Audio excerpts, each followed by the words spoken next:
The room was hushed, filled with the heavy perfume of lilies and roses, the kind of scent that clings to the back of your throat until breathing itself feels difficult. I sat quietly in the pew, hands folded tightly together, my knuckles pale from the pressure. My grandfather's memorial service was supposed to be about honoring his life, remembering the man who had given so much to our family, and yet, even in this sacred moment, drama slithered its way into the room. My sister leaned toward me, her lips curling in that familiar sneer I knew too well. She waited until a quiet pause in the service, when whispers and shuffling covered her words, to drop the kind of sentence that cuts straight through bone. You know, since you're not really his grandchild, I should get everything. I'm the real granddaughter. You're adopted. You don't belong in this family the way I do. It felt like the air had been sucked out of my lungs. For a second, I didn't even register what she said. My mind went blank, my ears rang, and then her words echoed again, louder, sharper, like a bell you can't stop hearing. Not real, not family, adopted. I felt the sting spread through my chest, hot and cold all at once. My stomach clenched as though I'd been punched, and I could feel my pulse hammering in my temples. I looked at her, her eyes gleaming with cruel satisfaction, and in that moment, I wanted to scream, to shout back at her in front of everyone. But I didn't. My grandfather always told me that patience was power, that silence could be sharper than a blade when wielded at the right time. So instead, I breathed through the anger clawing up my throat and simply whispered, I'll think about it. But until everything is settled, don't contact me. Don't speak to me. Nothing. She let out a laugh, sharp and mocking, like I'd just told the funniest joke she'd ever heard. As if I'd ever need anything from you, she scoffed, tossing her hair back and turning away, her voice dripping with contempt. And just like that, she dismissed me entirely, convinced that her bloodline made her superior, that her cruel words had carved me into silence forever. But what she didn't realize in that moment was that her cruelty lit a fire in me, one that would burn quietly and patiently, waiting for its moment. The months that followed were heavy. Grief comes in waves, and I would often find myself sitting in my grandfather's old chair, staring at the faint indent his body had left over years of use. I missed him terribly. He was the one who had always treated me as if there was no difference between me and anyone else in the family. To him, love wasn't about blood, it was about loyalty, about being there for each other. But in the silence of the nights, when grief blurred into memory, my sister's words replayed like poison in my mind. Not real, not family, not blood. There were times I would lie awake, staring at the ceiling, wondering if she was right. Did the lack of shared DNA make me less? Did being adopted somehow disqualify me from being part of this family's story? It was in those quiet, vulnerable moments that doubt gnawed at me the most. But then I'd remember the way my grandfather looked at me when he said he was proud. I'd remember the way he taught me to ride a bike, the way he sat with me through heartbreaks, the way he always said, family isn't who you're born to. It's who shows up for you. And I realized, she might have blood, but I had love. And in the end, love runs deeper. The estate process dragged on, as these things often do. Lawyers shuffling papers, endless signatures, meetings where the weight of grief seemed to hang over every word.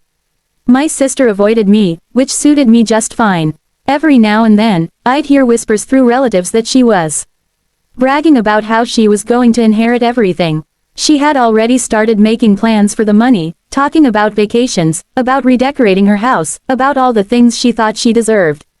It was almost comical, the way she spent money she didn't even have yet. Meanwhile, I stayed silent. I said nothing. I kept my distance. And with each passing day, the anticipation built inside me, not of anger, but of quiet, deliberate patience. 5 months later, the day finally came. The estate meeting. The lawyer's office was a polished, sterile room, with walls lined with books no one had probably opened in decades.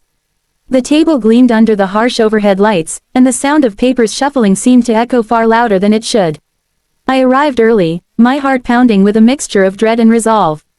Then she walked in, my sister, dressed to the nines, heels clicking against the floor, her face plastered with smug confidence. She smirked at me as she slid into the chair across from mine, like she was already savoring her victory. This should be quick, she said, tapping her nails against the table. I mean, we both know how this is going to go.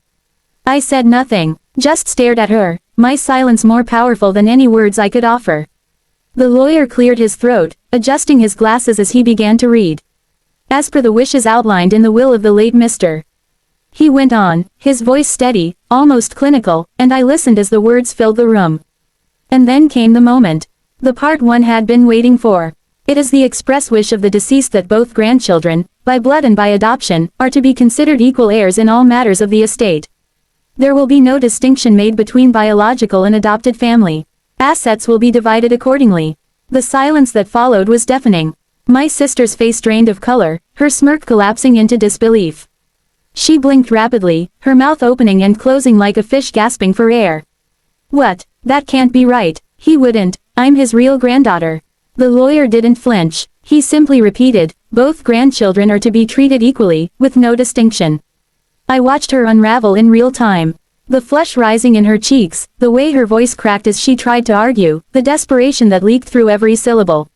She looked at me then, her eyes wild, as if I had somehow orchestrated this betrayal. But I didn't need to say a word. My grandfather had spoken for me, from beyond the grave. His love had silenced every cruel word she had ever thrown at me. She stormed out eventually, heels clattering angrily against the floor, muttering curses under her breath. The door slammed behind her, the echo lingering like the final note of a song. And in that moment, I felt something I hadn't felt in months. Peace. It wasn't about the money, not really. It was about validation. It was about knowing that despite her cruelty, despite her attempt to erase me, my grandfather had seen me. Truly seen me, and he had made sure his final word would echo louder than hers ever could. I walked out of that office with my head held high, the sun warming my face, and for the first time since that awful day at the memorial, I felt lighter. Stronger. Looking back now, I realized something important. Family isn't blood. Family is love. Family is loyalty. My sister may share DNA with my grandfather, but I shared something she never understood, his heart. And in the end, that mattered more than any bloodline. Sometimes, revenge doesn't come in shouting matches or dramatic confrontations. Sometimes it comes in silence, in patience, in letting the universe, or in this case, a will, deliver the justice you deserve. And justice was sweet. So if you've ever been told you don't belong, if anyone has ever tried to erase you or make you feel less, remember this, your worth isn't determined by their words. It's determined by the love you give and receive, by the loyalty you show, by the people who truly see you. And when the time is right, life has a way of proving your worth louder than you ever could. And to my sister, if she's still out there seething about what happened, well, I guess some lessons come wrapped in silence, sealed in envelopes, and delivered with a lawyer's steady voice. And those lessons, they sting far more than any fight ever could. So tell me, what's the most satisfying moment of justice you've ever witnessed? Drop it in the comments below, because I'd love to hear your stories. And if this tale gave you even a fraction of the satisfaction it gave me, hit that like button, subscribe for more, and remember, sometimes patience is the sharpest form of revenge.